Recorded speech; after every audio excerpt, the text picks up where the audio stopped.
I have a chapter about Israel and how after 1967, when the Israelis occupied the West Bank and Gaza, they had the bright idea to unleash political Islam as a way of combating the growth of Palestinian nationalism and the PLO.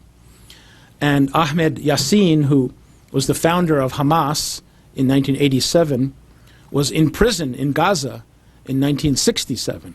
And of course, at that time, Gaza came under Egyptian control until the war. And the Egyptians were at war with the Muslim Brotherhood.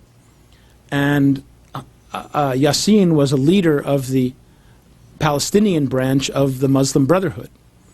And when the Israelis occupied Gaza, they released Yassin from prison. And not only did they release him, but over the next 20 years, the Israelis spent a great deal of effort to foster the spread of Islam, to build mosques, to allow money to come in.